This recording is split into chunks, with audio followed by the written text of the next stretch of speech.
दोस्तों, तीसरे चरण के मतदान के बाद भारतीय जनता पार्टी बुरी तरीके से बौखला चुकी है, जहां उसके पास एक आखिरी सुनहरा मौका है मुसलमानों के खिलाफ हिंदुओं को जगाने का। जिसके चलते कभी ये बयान दिया जाता है कि भाई कांग्रेस के मैनिफेस्टो में ये लिखा हुआ है कि अगर कांग्रेस की सरकार बन गई तो अगर आपके पास 2 गाय है तो एक गाय जो है कांग्रेस मुसलमानों को दे देगी। आपकी 1-2 जमीन है तो एक जमीन मुसलमानों को दे देगी। यहां तक कि आपका मंगलसूत्र भी कांग्रेस जो है वो मुसलमानों को दे देगी।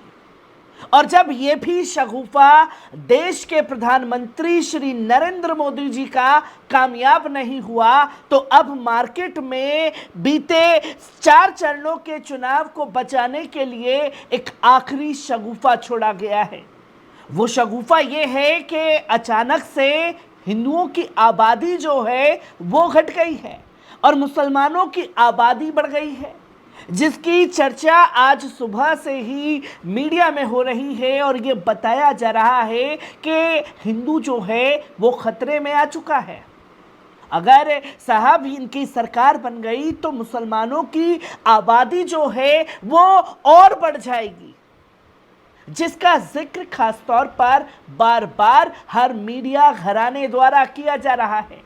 क्योंकि आप स्क्रीन पर साफ तौर पर देख सकते हैं कि 1-2 नहीं बल्कि सैकड़ों दर्जनों जितनी भी गोदी मीडिया है उसका यही हाल हो चुका है।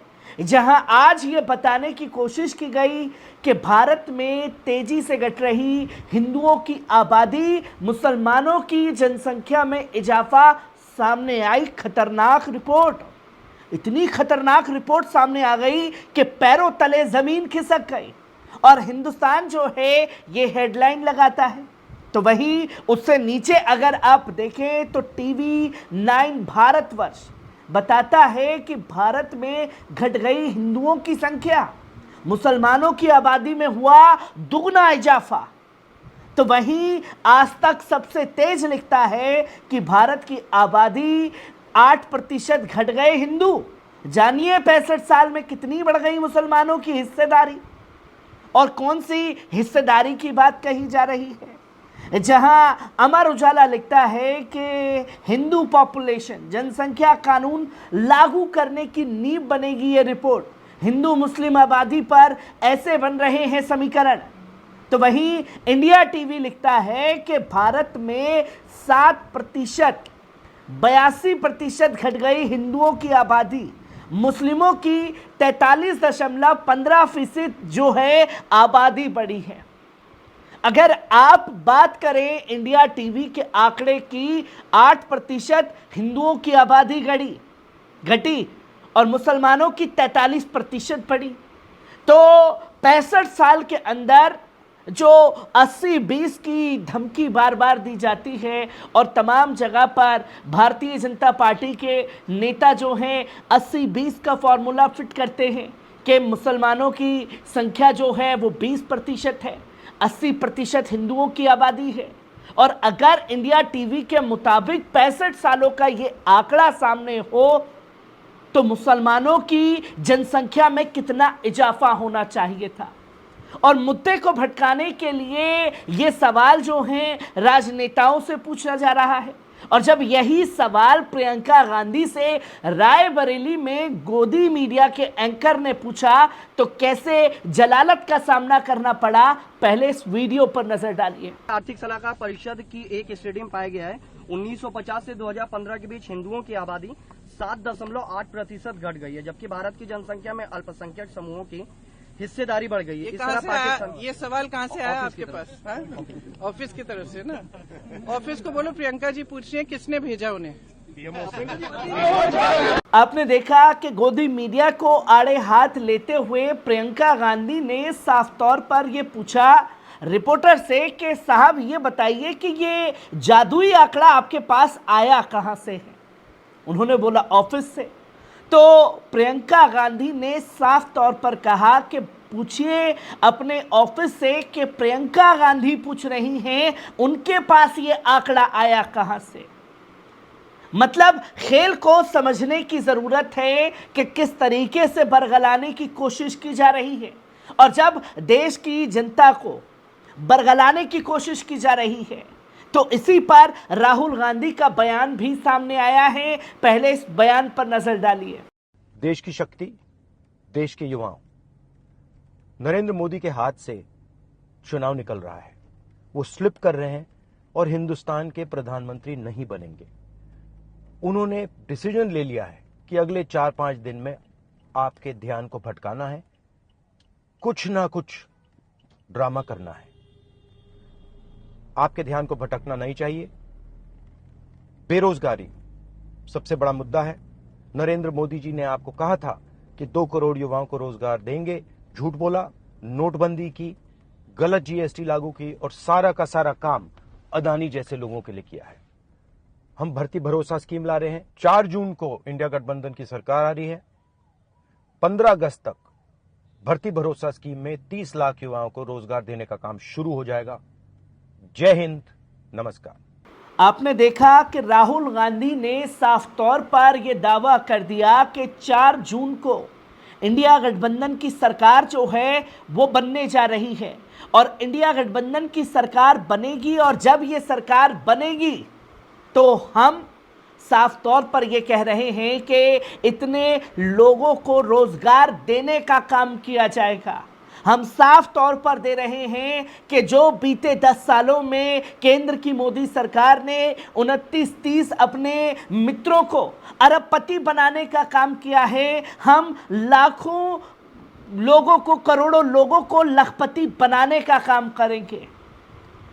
रोजगार के ऊपर बात की जा रही है और साफ तौर पर बात की जा रही है कि किस तरीके से लोगों को उनका हक दिया जाए जो छीन छीन करके आपने अपने अरबपतियों को दिया है। और जब ये सवाल लगातार पूछे जा रहे हैं तो हताशा और परेशान है भारतीय जनता पार्टी, और एक ही सबसे बड़ा हथियार है कि हिंदुओं को जगाने के लिए एक आखिरी फॉर्मूला जो है वो फिट किया जाए, और जगह जगह खुले सांड की तरह अपने भड़काऊ बयानवीर नेताओं को खुले आसमान के नीचे आजाद छोड़ रखा है। और ऐसा ही काम जो है हिंदुओं को जगाने की जिम्मेदारी जो है वो नवनीत राणा जैसे भारतीय जनता पार्टी की नेत्री के ऊपर दे दी गई है। किस तरीके से उन्होंने बयान दिया और उनके बयान पर बैरिस्टर असदुद्दीन ओवैसी ने किस तरीके से अपनी प्रतिक्रिया दी, पहले इस वीडियो पर नजर डालिए। वो छोटा भाई बड़ा भाई ना, छोटा और बड़ा। छोटा बोलता है कि पुलिस को 15 मिनट हटा दो, तो हम दिखाएंगे बोले कि क्या कर सकते हैं।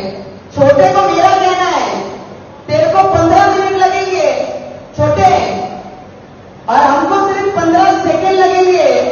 15 सेकंड पुलिस को हटाया, 15 सेकंड अगर पुलिस को हटाया तो छोटे को बड़े को ये पता नहीं लगा कहां से आया और कहां को गया। सिर्फ 15 सेकंड लगेंगे हम लोगों को जिस दिन हम मंच पे आ गए।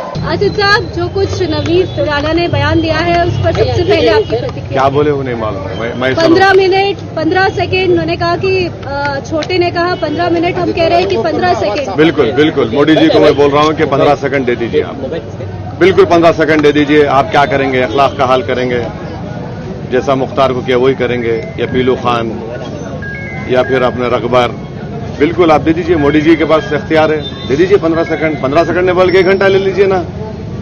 हम भी देखना चाह रहे हैं कि आप में कितनी इंसानियत अभी बाकी है या नहीं है। करिए, कौन डर रहा है, कौन डर रहा है। हम तो तैयार हैं। लेकिन ये मामला जब शुरू हुआ नहीं देखिए, नहीं देखिए, हम तो कह रहे हैं ना कि करिए।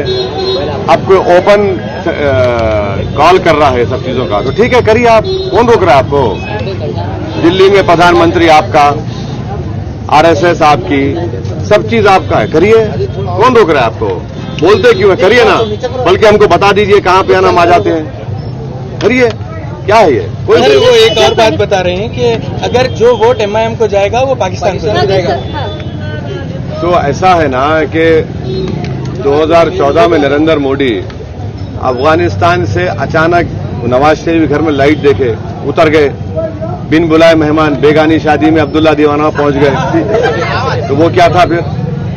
वो क्या था? इनको जितने मुसलमान नजर आते हैं भारत में 17 करोड़, इनको यही लगता है कि ये पाकिस्तानी है। तो यही आरएसएस की आइडियोलॉजी को हमको हराना है और इनसे इनको नफरत है, इन लोगों को भारत की प्लुरलिज्म से, डाइवर्सिटी से। और जो बात प्रधानमंत्री कह चुके हैं कि मुसलमान घुसपैठी है, मुस्लिम महिलाएं ज्यादा बच्चे पैदा करते हैं और हिंदू महिलाओं के गले से मंगलसूत्र छीनकर उनको दिया जाएगा, ये जिहादी है, तो यही भाषा का इस्तेमाल कर रहे हैं।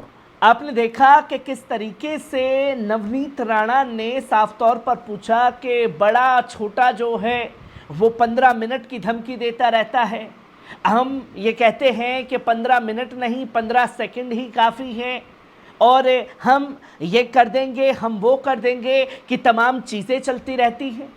जिस पर बैरिस्टर असदुद्दीन ओवैसी ने साफ तौर पर पूछा कि 15 सेकंड में क्या आप हमें मुख्तार अंसारी बना देंगे, क्या आप अतीक अहमद बना देंगे, क्या आप 15 सेकंड में पहलू खान और तमाम लिंचिंग जो देश में मुसलमानों की हुई है, क्या 15 सेकंड में ये काम कर देंगे? और इतना बड़ा पक्षपात देखिए कि 15 मिनट का बयान जब अकबरुद्दीन ओवैसी ने तकरीबन 6 से 7 साल पहले दिया, अकबरुद्दीन ओवैसी अपनी इस बयान के चलते जेल की सलाखों के पीछे भी गए, कार्रवाई भी हुई, अदालत से बरी भी हुए। पर यहाँ भारतीय जनता पार्टी की नेत्री है जिसने नफरत फैलाने का काम मुसलमानों के खिलाफ किया है, तो इस पर चुनाव आयोग भी सुस्त है, पुलिस प्रशासन भी सुस्त है, क्योंकि हरी झंडी तो देश के गृह मंत्री ने देश के अपने नेताओं को दे रखी है कि जाओ बेटा सिर्फ और सिर्फ मुसलमानों के खिलाफ जहर फैलाओ।